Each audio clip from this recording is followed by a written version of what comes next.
Good afternoon, everybody. I hope you are well, and welcome to this RBS and NatWest Mentors webinar on the new era for HR. What does the Employment Rights Bill mean for business? We've got a fun-packed hour ahead. For those of you who don't know me, my name is Paul Buck. I'm a senior business partner for Mentor, and I'm joined today by Lucy Coombs. Lovely Lucy, you in there? Hi, everyone. Yes, thank you. As I said, we've got a fun-packed hour, so I'm going to try and keep my little bit of a brief, very brief. Housekeeping. Make sure your fire alarms aren't going off. Make sure the doorbells are silenced and you haven't got any distractions, something to drink. If you've opted in for this, you'll have been asked if you have any permissions for the future registrations. So if you want to join the future registrations, we'll automatically enroll you. At any time, you can opt out of that just by emailing us. Now, it's a busy hour and it's a busy subject. Somebody said to me the other week, staying on top of the Employment Rights Bill is more than a headache. It's a minefield, and the changes aren't just complex, they're relentless. And we discussed this between myself, Lucy, and the panelists over the last couple of weeks. And only last night, there was loads of changes, over 200 proposed changes to this bill. So even today, the panelists, Louise, who I'm going to introduce to you in a minute, will give you an up-to-date, but this is a moving beast. So we're going to give you the information as we know it as of present. But again, this is high level and it is still a moving beast. So questions. If you're anything like me, you'll have loads of questions throughout the presentation. Don't wait until the end. Just type in your questions in the chat below. Myself and Lucy are going to look at all those lovely questions, and then we can ask these to the panelists in good time towards the end. Keep in mind, this is a webinar that is high level, so we can't give, as I said on the screen there, we can't give specific legal advice. But if you do need some help and support, please do reach out to us. If you're a Mentor customer or not, please do reach out to us. I'm sure we can help you in some guise. So enough of me going on. Let me introduce our panelists. We've got the amazing Louise Cossa. Louise is no stranger to our webinars. She's been on here before. She is one of our go-to people for our legal support. I'm not ashamed to say I will often knock on Louise's door for a second opinion, or just, there's a piece of legislation I don't really understand. So Louise, thank you for joining us. Thank you. Good afternoon. And we've also dug deep into the bank and grabbed hold of one of our relationship directors. I used to call these bank managers, but Jonathan is one of our relationship directors. He's been with the bank, can I say it, Jonathan, for decades? Yes, you will, can. Jonathan looks after a portfolio of our customers, so we're going to be asking him for some of his thoughts and what he sees from the coalface of business. Okay. So again, if you've got any questions, reach out. If you've been to these webinars before, you'll notice today we're doing something slightly different. So it'd be good to receive your feedback on that. Lucy, have I missed anything? No, that's absolutely perfect, Paul. Thank you so much. Superb. So without further ado, I'm going to hand you over to Lucy and Louise. Wonderful. Thank you. And thank you so much, Louise, for joining us today, especially with what's been happening in the last 24 hours or so. Hi, thanks, Lucy. Thanks very much. Well, happy to be here. Brilliant. Well, I'm really looking forward to hearing everything you have to tell us about the Employment Rights Bill, which, just to give a little bit of context, Labour presented to Parliament 10th of October last year, and that was following their promise to introduce within 100 days of their election win, their much trumpeted Employment Rights Bill. So I understand that the bill takes forward 28 commitments from their plan to make work pay.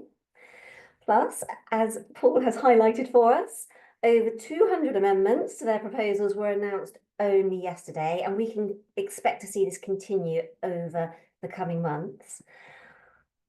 Please don't panic. I am not going to ask you to take us through every single one of these commitments and amendments, Louise, but please, can I ask you to signpost some of the key highlights for us?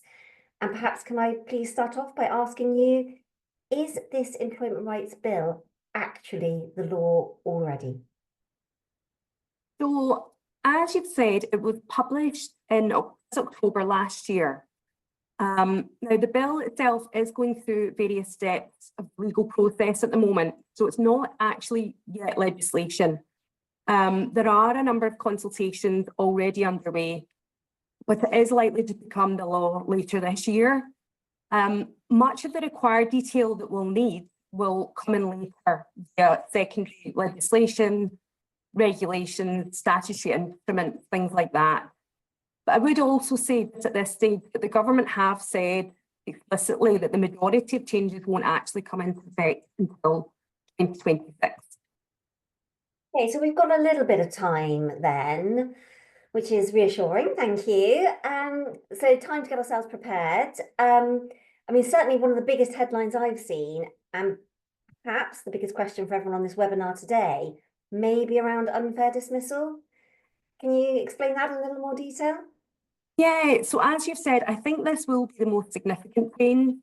At the moment, employees are required to 2 years of service, qualifying service, before they're able to bring claims of unfair dismissal to employment tribunals. Can bring claims from day one if they're dismissed due to discrimination or for other automatic unfair reasons, but not actually ordinary unfair dismissal. This is changing, and the qualifying period will be removed altogether as long as the employee has already started work. Paul, sorry to jump in, Paul, but there's a lot of points on questions saying that Louise can't be heard. Oh, interesting. I can see those questions now. I can hear Louise. So can I? Apologies, Oh. Louise. So sorry, I'm not on mute. No apologies. We can definitely hear Louise. So, can we hear Lucy and myself? I'm going to presume yes. Somebody wouldn't mind just typing into the chat. Brilliant. I can Is it hear a all of volume you. thing rather than a completely mute thing? Maybe I need to speak up. People are saying that they can hear Lucy and myself. So, Louise, give us a test, please. Testing 1, 2. Can you hear me? Oh, everyone's And clear. So I'm Pardon? saying people can now hear loud and clear. Apologies, I don't know what happened. Yeah, I think we're okay now, Louise. Carry on. Okay. And if you can't hear, just let me know. I'll keep an eye on these questions. Sure, okay. So I think what I've said was unfair dismissal is going to become a day one right. And the only instance of this impacting those who haven't yet started employment will be where people have offers withdrawn due to spent criminal convictions. Now, there will still be an initial period of employment, which I'll refer to as the IPE. And this is where employers will be able to exercise a lighter touch dismissal process. Now, we don't know exactly what this will look like yet because we don't have that essential detail, but the government have hinted that the light touch dismissal process will involve a meeting. Unfortunately, we don't have any further details than it will be a meeting. So really, the IPE is going to be like a statutory probation period, and the length is also still to be decided, but it's likely to be 9 months. So employees will still be able to make claims of unfair dismissal if they're dismissed during that IPE. The employer will have to show that the reason for the dismissal is either related to the employee's conduct or capability, a legality issue, or some other substantial reason related to the employee. And I will also say at this stage that the government have confirmed that this change will not be implemented before autumn 2026. So it won't impact employees who start today if they're dismissed prior to implementation. okay, perfect, thank you. We do still seem to have some issues with the sound. Yeah, I wonder if it's worth you just logging off and logging back on again, Louise, just see if that resolves it. Some people have logged off and logged back on and can now hear you.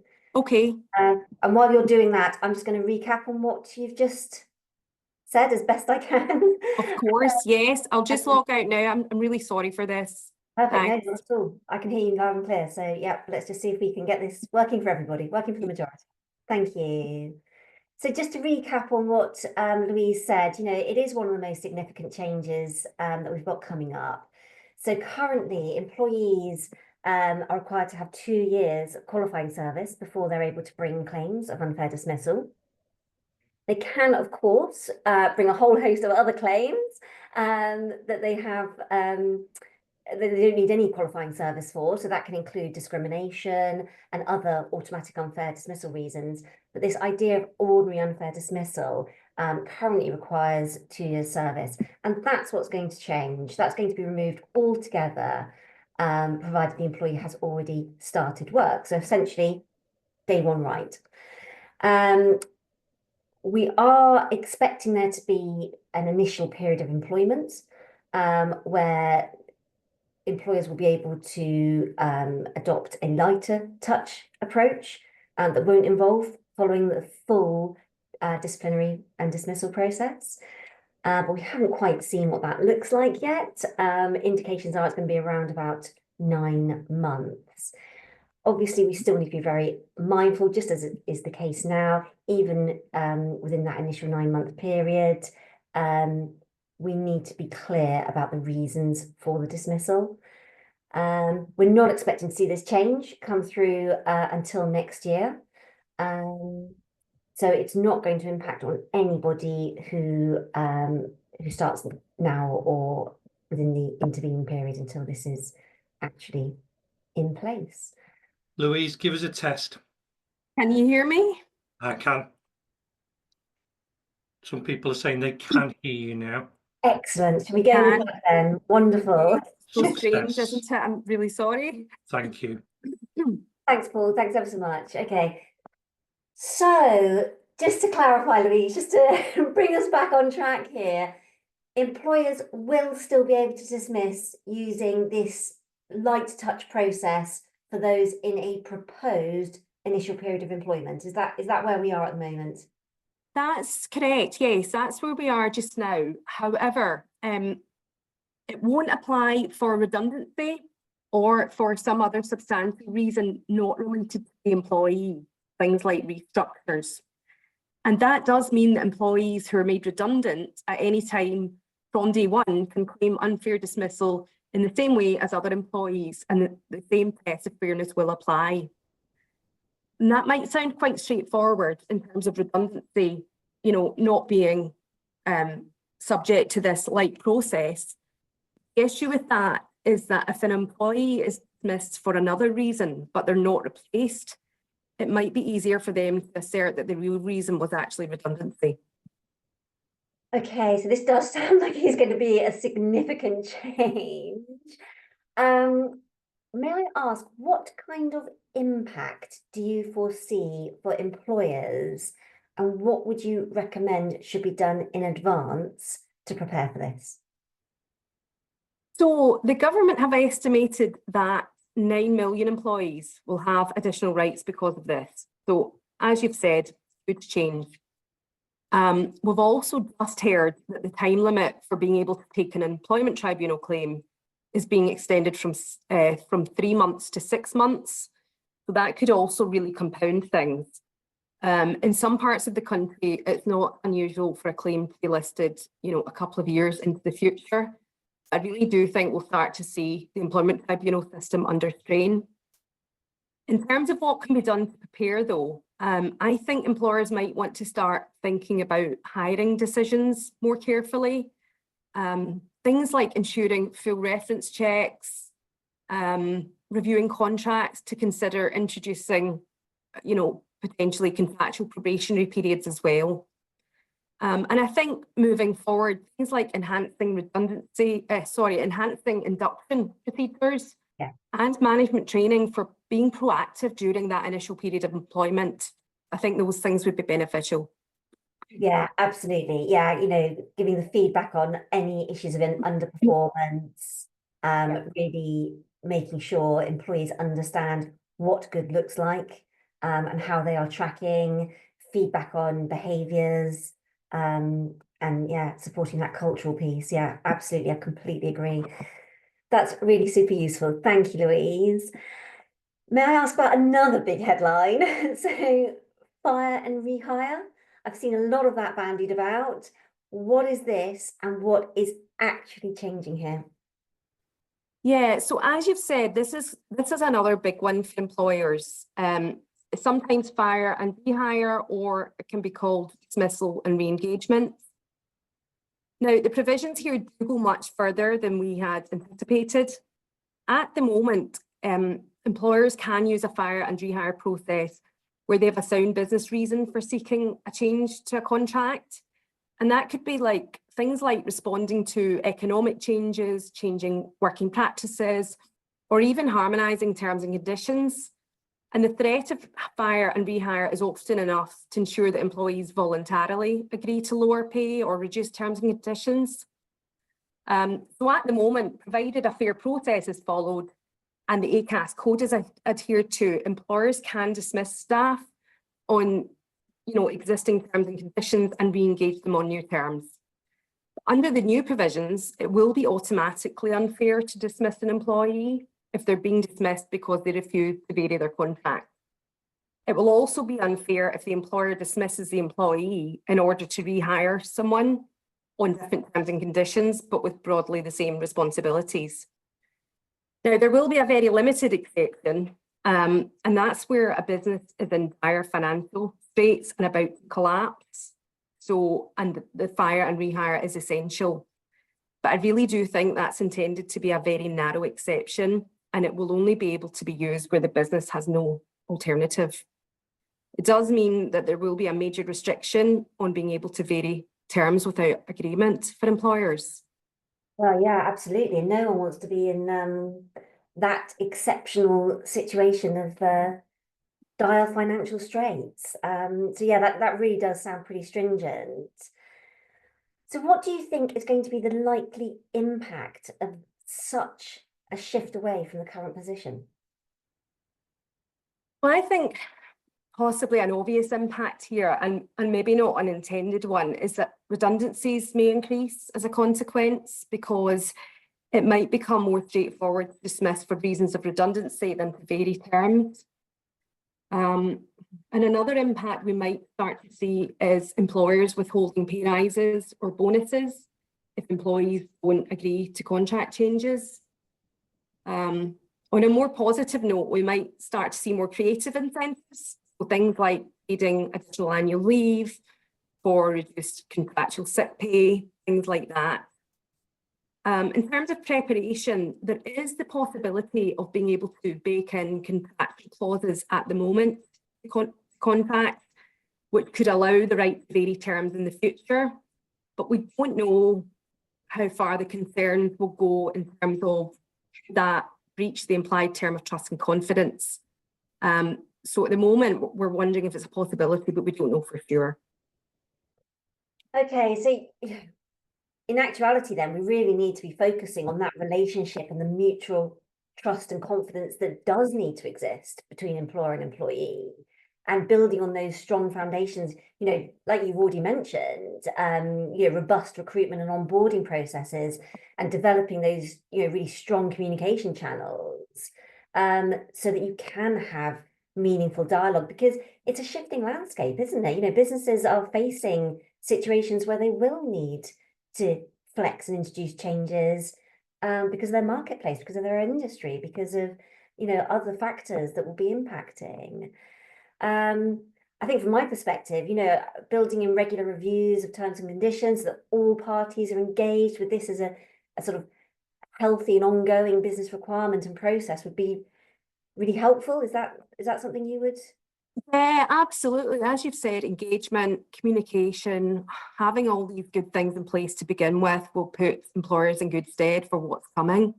Yeah. Yeah. Fantastic. Thank you. So carrying on this theme of changes to terms and conditions, I've also seen quite a bit about flexible working requests. And from my reading of it, and what was proposed under the Employment Rights Bill initially, or what was talked about, it really looked like it was going to be a default position that employers would be expected to agree to flexible working requests. Is that still what you see coming down the track? So no, this is probably more of a good news position at the moment, I think. I would say of everything pledged, flexible working is probably the furthest away from the original proposals of making flexible working the default. At the moment, an employee can make 2 requests each year, and the employer can refuse for 1 or more of them. So those are the things like detrimental impact on ability to meet customer demand, impact on performance, and so on. New legislation will require the employer to state the grounds for refusing the application and explain why it's reasonable to decline a request based on 1 or more of the same 8 reasons. With not a significant change, the employer just needs to give clearer reasons. And importantly, the penalty for breach hasn't changed. It's still up to 8 weeks pay. So I think the impact on employers will hopefully be negligible. Okay, that's really reassuring. Thank you. So what else? What else should be on the, on our radars as employers? What should we be thinking about? So I think I'll take you to the most complex provision next. And that I think would be the 0 hours contract changes. So there are currently over 1 million workers on 0 hours contracts in the UK. There's not going to be an outright ban on 0 hours contracts as such, but there will be the right to be offered a guaranteed hours contract, which will be averaged over a reference period. Now, the provisions are extensive and we don't really have all the detail. I think there are more questions than answers. But what we do know is that if a worker is working under a 0 hours contract or a contract which has low hours, but they normally work more than those hours, the employer is going to be required to offer a guaranteed hours contract, which reflects the number of hours the worker has worked over the previous reference period. And we think that will be 12 weeks. There will also be a requirement to keep repeating the process if the offer isn't accepted. And it was announced just yesterday that agency workers will be included in this provision. I think that's to prevent a loophole. Okay.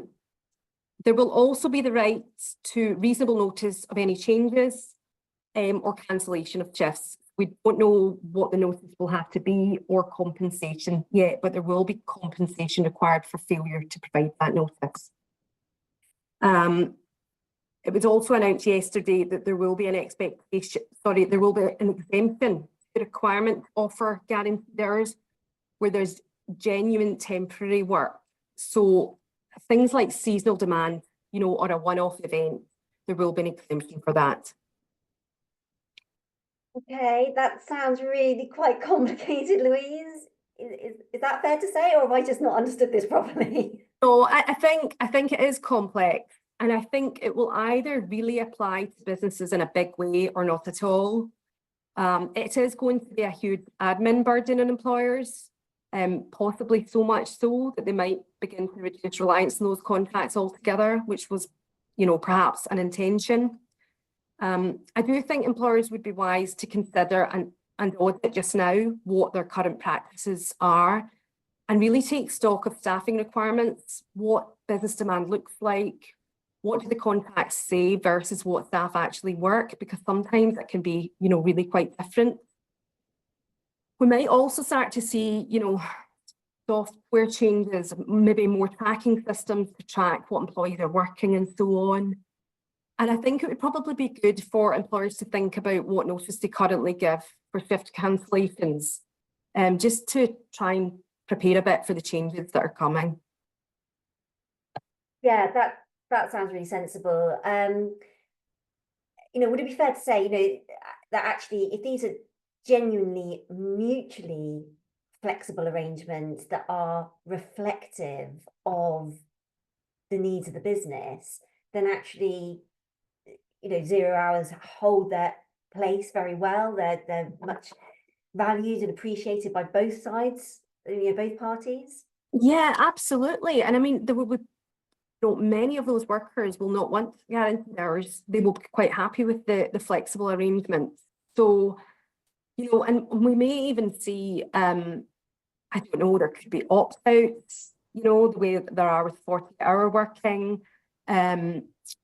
But we just don't know at the moment. But there certainly won't be any obligation for employees or workers to accept guaranteed hours. Yeah. It's like everything, isn't it? It's just being really crystal clear, what your position is, and making sure you're clear on employment status and what contracts you're offering, and recognizing these things do evolve over time and may need a revisit. So yeah, I love what you said about auditing, tracking systems, being all over this, being on top of your data. Yeah, fantastic. Thank you. So bit of a subject shift. Can we move on to sexual harassment, please? This is another one that I've seen an awful lot about. Can you please talk me through the changes that are coming down the track, courtesy of you? Yeah, of course. So the current position is that employers are not liable for sexual harassment towards their staff from third parties. And by third party, we mean anyone who's not an employee, customers, suppliers, and so on. Now, since October last year, the law in this respect has changed slightly. The Equality and Human Rights Commission can now intervene if employers do not take reasonable steps to prevent sexual harassment from third parties. But the new bill is strengthening this obligation by imposing a direct liability on employers if they fail to take all reasonable steps to prevent their workforce from sexual harassment from third parties. So the shift there is from taking reasonable steps to all reasonable steps. And there's also going to be separate changes to protection from third-party harassment generally, provisions to prevent third-party harassment, not just sexual harassment. Wow, okay. So what should employers be thinking about here then? I think the level of obligation will rise, and the key steps in terms of preparation will be things like adequate policies to cover third-party harassment, training, risk assessments, clear processes for reporting, maybe signs up in the physical workplace to say that, harassment won't be tolerated, but also on company websites to say what, won't be tolerated. I've even heard of like an Ask Angela scheme where there are safe words if workers feel harassed. Mm. And also clauses maybe included in contracts with suppliers. Mm.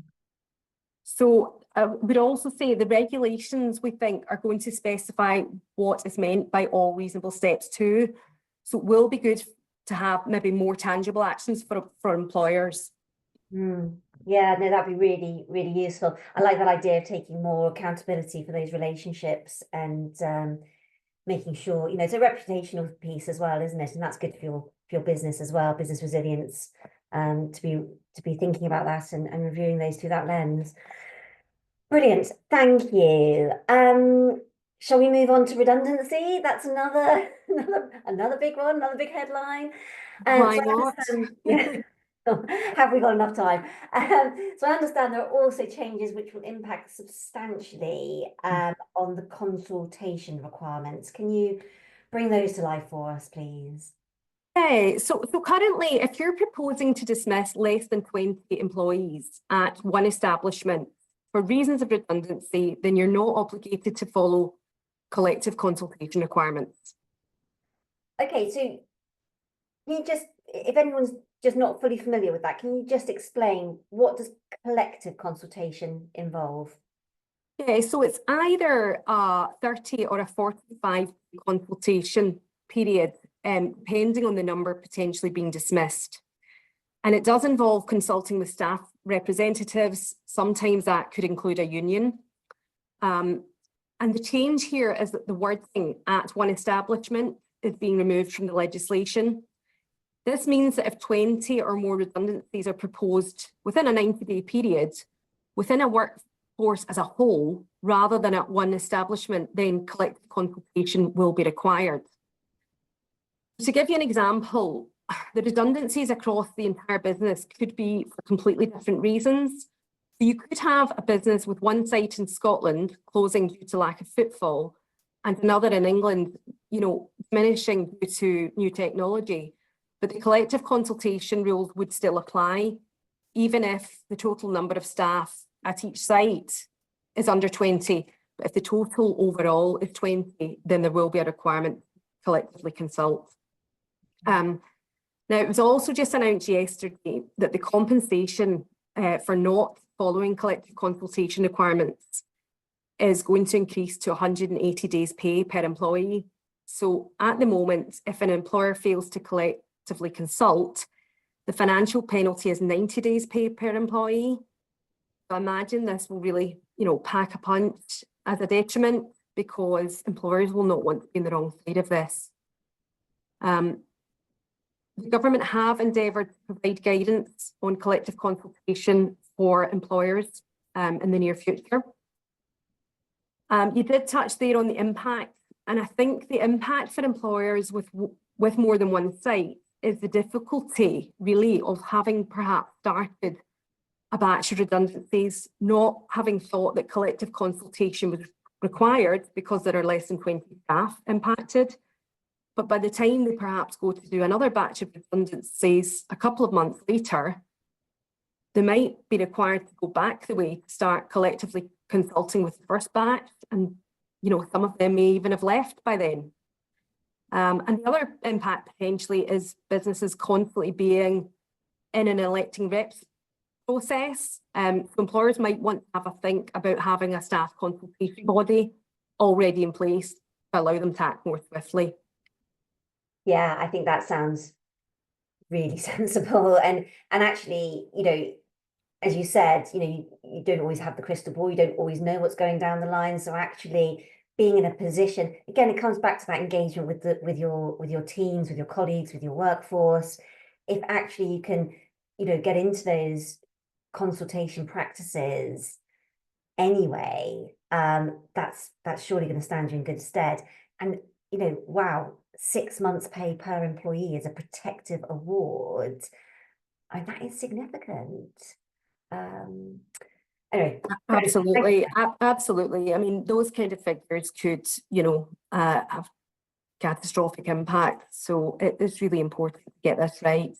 Absolutely. At a time when, presumably the need for redundancy is because of often, financial pressures. So, okay, well, thank you. Are there any other big changes for employers to be thinking about just now that you can highlight for us?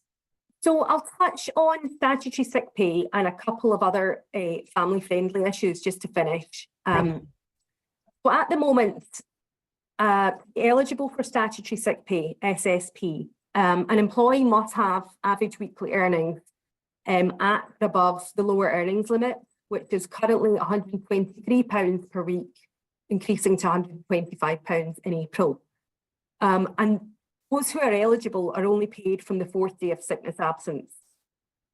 This is changing. So employees will be eligible from day 1 of sickness absence, and they will be eligible to receive pay even if they don't earn the lower earnings limit. So those earning less than the lower earnings limit will be eligible to receive 80% of their weekly earnings. So sounds like quite a straightforward change, but it's obviously going to have a huge impact on some employers in a financial way. And I also think it has the potential for increased sickness absence as well.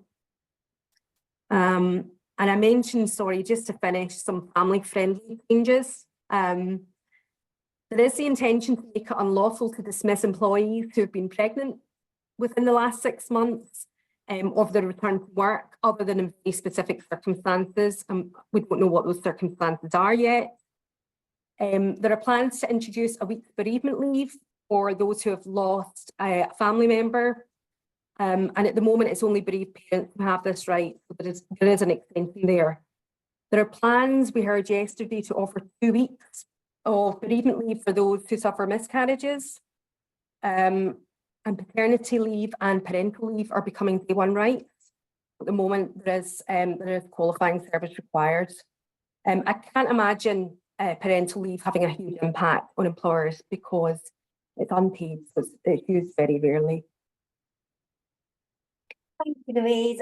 Just one final question, if I may. Is there any other advice generally you would give to employers in relation to this employment rights bill? You know, it sounds like a lot of change, but there is plenty of time to prepare. So I would just urge employers to watch this space and don't panic. Brilliant. Thank you. Thank you so much for sharing your expertise. Please don't go anywhere, as I'm sure there's going to be lots of questions for you. I can see them flooding in. But before we move to Q&A, I'm just going to hand back to you, Paul. Thank you. Superb. Lucy, Louise, thank you so much. I was taking notes of my own, as I normally do. Jonathan. Hello, one of our Paul. relationship directors. Lovely to meet you. Hi, you okay? So following on from Lucy and Louise's conversation, what are your customers talking to you about? Is there anything specific? Hi, everyone. Just to give you some context, I'm a relationship director. I look after 50, 60 customers, and I'm mandated to go out on a face-to-face basis, which is easily the best part of the job. There's certainly some common threads you would expect: lending, support. But there's one topic at the minute that 100% of my customers are talking about, and that's April. And that's national minimum wages increases and NI contribution uplifts. Interesting part about that is that every single customer knows that number. They know how big that is going to be and how much that's going to cost. I look after some reasonably large businesses, and those numbers are hundreds and hundreds of thousands of pounds, up to a couple of million. And I've got to ask the question, where is that going? Is that going to go to the bottom line? Is that going to impact the business somehow? Generally, people are in business to make money. But where is that money going to go? And what could that mean? Will it reduce investment opportunities? Will it require headcount reviews? Will it mean reduced training for staff? We'll just have to wait and see. One supermarket have said it's going to cost them £250 million per annum, and surely that's going to impact the consumer in what we pay for prices for our food and stuff. The British Chamber of Commerce called it a powder keg of costs in a survey article last week. I asked myself questions: will it lead to increased business failures? Will it lead to potentially higher unemployment figures? And will we see higher job losses in certain sectors like healthcare or retail or the leisure industries, which are historically lower paid people? Another interesting topic of conversation is AI. More and more customers are talking about AI, introducing it to make their business more efficient and leaner. After working in the bank for 25 years, if I heard the word lean and efficiencies, my cynicism increases there for staff. And following on from Louise, a lady I spoke to this week was talking about the new potential changes to SSP and the 80% of wages rule. She said she's worried about maybe there's one or two chances or those individuals in a business that might try it on. And then there's a cost implication then, isn't there? But importantly, though, if people are out of the business, then it also puts other staff under pressure and also impacts capabilities and capacity. So they're the kind of things that I'm talking to my customers about away from normal banking stuff, Paul. Wow. It's a busy world, Jonathan. Yeah. This is just going to make it more complex and busier as we go along. Interesting. So in your portfolio, I'm sure you will have, but from your perspective, when you're talking to these customers, you would describe them as what does good look like? Who are those customers in your portfolio that you said, you know what, these do it well? What do they do? Well, that's interesting because you don't necessarily see it. It's just part of their DNA. They'll have HR directors, or they'll have HR teams, or they'll have third-party suppliers that'll help them, or a solicitor's practice on retainer. So it just becomes part of the natural DNA of a business's day-to-day running.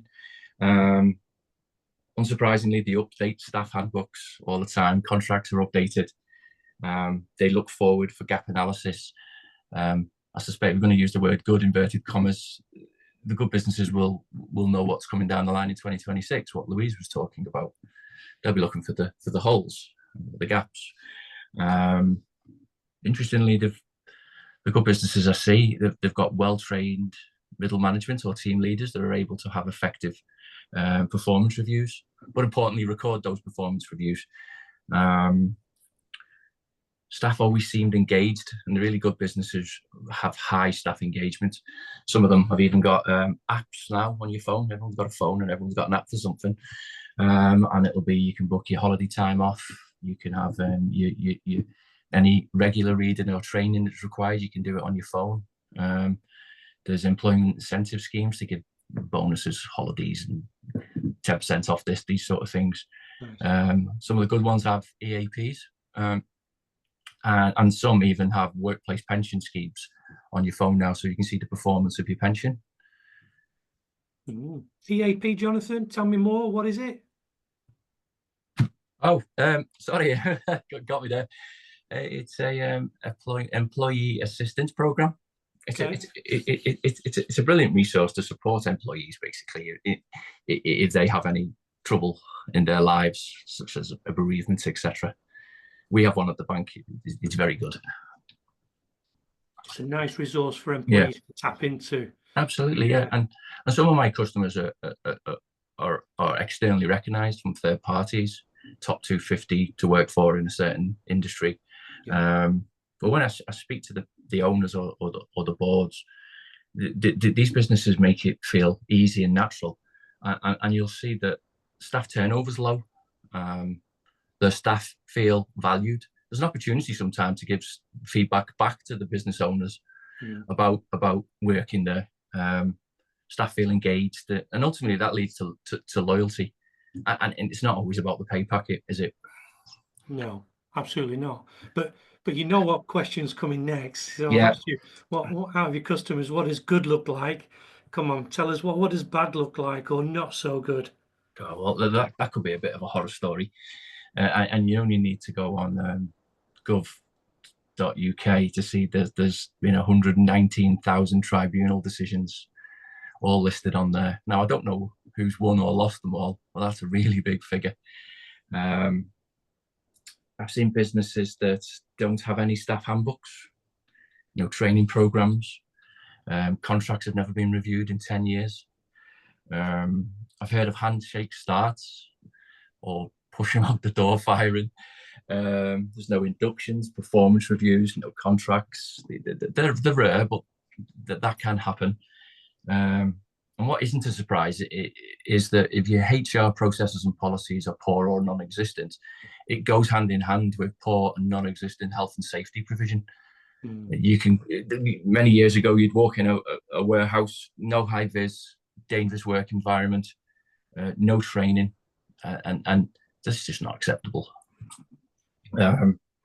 Also, if you want to call them poor businesses that don't take good provision, there's always someone in the office using Dr. Google or goes online to find something, to find out more about employment law. I was happy to shout out in front of the office, you can't make you do that, you need to do this instead. And that shouldn't be the case. And one instance last year, I heard of an example where a business was slow to close a gap. The gap had resulted in a tribunal decision that had cost that business a couple of £1,000. But rather weirdly, the business didn't go back and close the gap that caused the tribunal decision. And the individual who was awarded the payout was WhatsApping his mates who we worked with. Lo and behold, 2 days later, there's 5 or 6 disgruntled members of staff. So it can happen. Yeah, 100%. I think one of the themes that I'm picking up from here is, if I link Louise's comment about that, that probation period, and your comment about training middle managers, we're going to have to be smarter in 2025 into 2026 to keep up with this ever-changing legislation. Interesting. Now, Jonathan, I know as a relationship director, you can't give advice, but where can you help? What do you do? Yeah, 100%. I don't give advice. I'm not qualified. I'm not, but I've been doing the job long enough, and I see things. I've got 2 ears and 1 mouth. I'm happy to have a conversation with a customer. Some of my customers have banked with me for 15 years, and that sort of relationship length means that you tend to speak in a black and white way. You're past niceties, and you can speak nicely, and they appreciate that. So if I have conversations, not necessarily about lending or do you want to buy this fleet or a new piece of kit, just about what you're doing with your staff. Is there any issues? What about what's coming in 2026? If I notice there's any holes, I'm quite happy to say to them, well, can I put you in touch with my colleague, Jason, Mentor? Have you thought about having a conversation with someone else, or having more information at the moment seems to be a powerful tool. So Jason supports my customers there, and it just feels like a natural fit when I'm speaking to Jason with the customers about looking at things that are coming down the line. Interesting. And it's such a valuable resource for Mentor to be able to tap in and talk to you guys, you know, because I know that you deal with a lot of stuff from a financial perspective, but how Mentor, you know, link in with our relationship directors across the UK is instrumental. Jason, amazing. I'm sure we've got a plethora of questions for you. Lucy, can I just say before we go on to questions, a quick apologies and a thank you. Apologies for the sound. Don't know why. We'll find out from Zoom what went on. But slides. Now, a lot of people ask about the slide deck. We haven't done a slide today, but we have prepared one. So if you complete the survey at the end of this webinar, you'll get a copy of the slides, and it's got all Louise's notes in there. So it's a piece of gold to grab with both hands. Lucy, questions? Absolutely. Thank you, Paul. Thanks so much. And thank you, Jonathan. That was amazing. I'll start with the first question. That's one of the earlier questions that's come in. With the possible 9 months statutory probationary period, will the employer be able to dismiss earlier than the end of the probation if this light touch dismissal process is followed? Louise, can you give your thoughts on that? Thanks, Lucy. Yeah, it's a good question. I think at the moment we think yes, that employees will be able to be dismissed any time within that initial period of employment, as long as the prescribed process, we don't know what that will look like, of course, but as long as that process is followed, then yes, we think so. There won't be a requirement to wait a full 9 months to decide that somebody is not working out. No, absolutely. And there's a follow-up question there from someone else that was talking about if they had a contractual 3-month probationary period written into their terms and conditions with new starters, they'd still be able to follow that. I mean, clearly from what you said, we don't know exactly what it's going to look like, but there's nothing to suggest that anything like that would need to change. We'd obviously want to just bring that clarity around a contractual probationary period and any legal guidance that comes in. That's right, yes. And I suppose, I mean, the contractual one, as long as that's not longer than the 9 months, because the 9 months or the initial period of employment that's set out in legislation will be the one that will be required to be followed. So yeah. Perfect, thank you.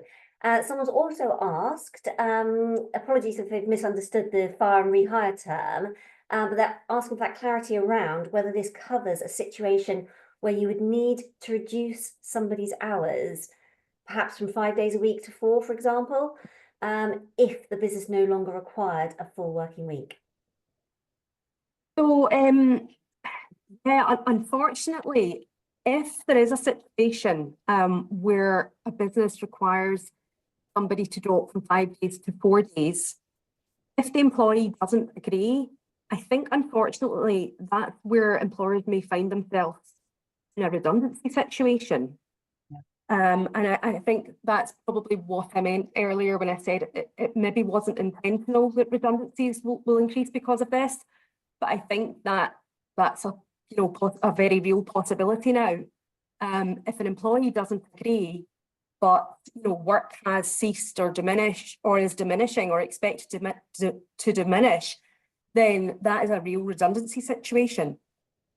Yeah, absolutely. And I think it's worth highlighting, we're not expecting there to be any changes to the principle that you can change anything with agreement. That's right. Yeah. So having those communications and consultations and conversations with staff to explain the robust business case and being really open and transparent about that. We're not saying you can't talk to people about making these changes. It's just when the push comes to shove, what the options then become. Yeah, I mean, and absolutely, it may well be that employees would far rather have 4 days a week of work than no days. Yes. So, that there may be more employees agreeing to things because they know if they don't, that may be made redundant. Yeah. Fantastic. Thank you. So we've also got a few questions here all around referencing. So we made reference to making reference processes, recruitment onboarding processes more robust for new employees. But also referencing the issue that, you don't always get back very useful information from references. So there's, several questions, really, the point being, what would we suggest? What would Mentor suggest this actually looks like in terms of a robust referencing process? So I think, there are no changes at the moment in terms of what employers or former employers are required to provide. So we don't have any information that that's changing. I think all we can do is encourage employers to have a process in place for checking references and follow that, because they'll probably want to take less risks when they're taking on, new hires. At the moment, if there was a gap, for example, in references, employers might feel that they can take the chance, knowing that if something doesn't work out, they do have that safety net of potentially being able to dismiss within the first 2 years of employment. And as we move forward, when that is taken away, then they will want to take less risks. So they'll probably just want to be more, thorough with any referencing that they can get. Absolutely, I completely agree. This for me feels much more like a due diligence piece, and it is one element of your entire recruitment, selection, onboarding process. And it's actually, for me, it's the absence of corroborating information that is the red flag. And I'd be taking that in the round. I'd be looking at, is there anything else I should be, that's maybe put me on the fence or raise a flag for me. Yeah, and I think employers or former employers are sometimes reluctant, quite rightly, to give a bad reference, but they might be more likely to withhold a reference altogether. And I think, as you say, those gaps or silences can tell a story. Absolutely. And I think as well, you're looking to really to do your homework in terms of the information that's been presented to you is accurate and correct. And not just, taking it at face value, just doing those basic checks to go, okay, has this person done what they have said they have done? And, if there are any discrepancies, exploring what those are and perhaps what the reasons behind that are. Okay, that's brilliant. Someone's also made a comment about seeking telephone references, which I think is a really, again, very practical, useful step to take. Yeah. Also asked about carrying out criminal background checks. And if someone has a criminal record, are they within their rights not to employ, or would that be discrimination? So that's a really good question, because that's part of the bill, or the bills have touched on it. So it's not strictly speaking discrimination, but some convictions can become spent after prescribed amounts of time, depending on what has happened. So whether it's, fraud, or it depends on what the person's been convicted of, will give you the timeline of when that conviction becomes spent. What is happening, though, is moving forward, employers will not be allowed to not hire somebody if the reason is that they have a spent criminal conviction. So at the moment, there isn't really any recourse if an employment offer is withdrawn because an employer happens to find out that somebody has a spent conviction. So that is going to change moving forward. It will not be allowed to be withdrawn because of that. Lucy, can I ask Yes, of course. Louise a question? Because Mm. I've got a client that will use this business model, so it's a cheeky question from me. We have some employees who we only use for 1 week, once a year. Will we have to offer them a guaranteed hours for 12 weeks? Is this the best thing to do, or should we just put them on a limited term contract? Oh, so we're really hopeful that that is not the case because it just wouldn't make sense, would it? Yesterday we heard there will be an exemption from the provisions for genuine seasonal and seasonal work, or where there is a genuine need to only have staff in place for an event. We don't know the full detail of that, but it really doesn't look as though that will be the case at all. I think this is really more for where there is a pattern, where there are businesses who use, those contracts predominantly.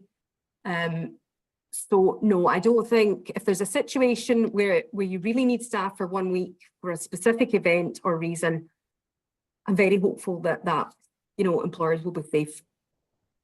Perfect. Ladies, we've got 3 minutes left. Have we got a quick question? Yeah, absolutely. How does the day one rights affect self-employed subcontractors, Louise? So it doesn't. This is for employees. So it shouldn't impact genuinely self-employed. Yeah, absolutely. Agree with that 100%. Obviously, the caveat to that is being absolutely clear, total clarification on employment status. Yeah, and absolutely. no one's edging in under the wire in terms of worker status rather than self-employment. So yeah, really worth checking that out. Lucy, just a quick question for Jonathan. Jonathan, are you still there? Oh, we've lost him. I'll say we've lost him. Yeah, I'm here. Oh, Jonathan, how are your customers keeping on track with this stuff? Have you any idea? Mixed, Paul. Mixed. Okay. Some just read it or listening to Jeremy Vine on Radio 2 like yours yesterday, talking about 0-hour contracts. It's not going to go away. It's coming. And as I saw before, the good ones know it's coming and already be aware of it. What you need to realise is that Jeremy Vine listens to Louise Cossa. Yeah. Of course, when a microphone works. Just I can't give advice, but an opinion. Just get as much information as you can. There's Brilliant. Plenty of people out there to help businesses. Superb. So we will be keeping all our clients up to date. And I know there have been a lot of questions that have come in that we haven't been able to answer for you. Please reach out. If you have a contact within Mentor, please reach out to them directly. Otherwise, please come to myself or to Paul, and we will make sure we get the right person getting back to you to help and answer your query as best we can. Indeed. So don't forget, if you would like a copy of the notes, Louise's notes, which are pieces of gold, please complete a very short survey towards the end. This is our 10th webinar. We've got a fun-packed year ahead. So if you want to know what the next webinar is all about, again, I'll put it in the email if you complete the survey. We've got lots of stuff, lots of resources online that you can tap into, but I just wanted to say a massive thank you to Louise and to Jonathan. Couldn't have done this without you, and of course to Lucy. Apologies again from me on Soundgate. No, don't worry about it.